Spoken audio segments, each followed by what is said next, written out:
Hello, Mountaineer Nation. It's Friday morning, one day before West Virginia University kicks off their 2023 football season against Penn State.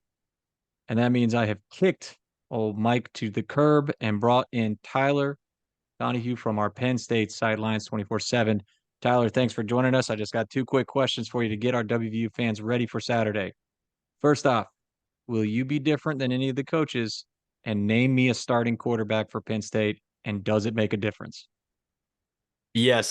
First off, it does make a big difference. I'll tell you why in a second. But I think we all know it's going to be Drew Aller, number 15, taking those first snaps. And unless they want to do something a little bit different, maybe line up Drew at wide receiver and have Bo Perbula takes the first snap at quarterback just to say, I told you so. There was a competition the whole time.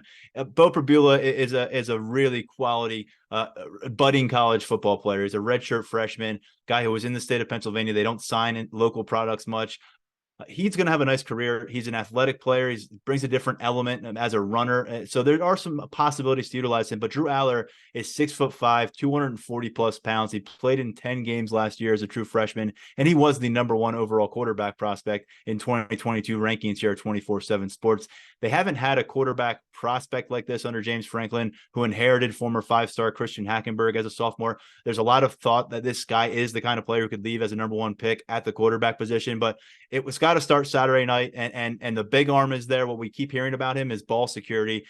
Based on James Franklin's comments today and what we heard from preseason All-American cornerback Kalen King, he didn't turn the ball over in preseason practice until 13, 14 practices in. He didn't have more than a couple turnovers against what we think is going to be a very strong defense. So early returns have been good from Drew Aller, but it's going to get the spotlight's going to shine on him Saturday. But we do think he will be the first quarterback out there. We'll all be stunned on this Penn State beat, and I think the whole fan base will be stunned if anything else turns out 7:30 Saturday. As for that game, West Virginia's coming in as at last check.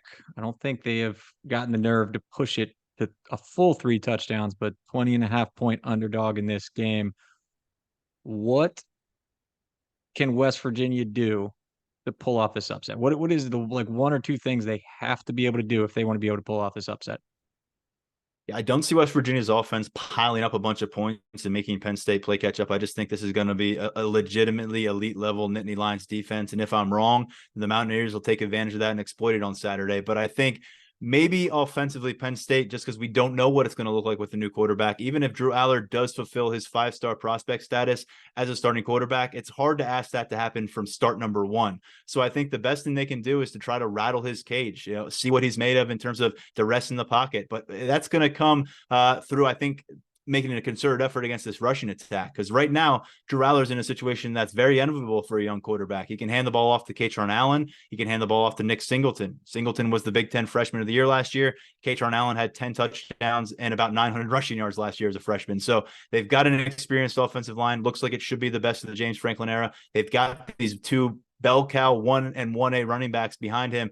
But I think the best thing West Virginia can do is to test those two things out. If they can make the run game sputter a little bit earlier, that puts Drew Aller in a more exposed situation. I think that's the best thing you can do. Expose Drew Aller, make him prove that he's that kind of high-level talent. And if he's not quite up for the task, then West Virginia, I think, can land some punches early in this matchup. And maybe you get Penn State on its heels a little bit heading into halftime, and then you don't know what might happen after that if you got that upset alert vibe in the air in Happy Valley. But that, I think, is the key, the pathway, you could say, for West Virginia to make this one scary here in Penn State.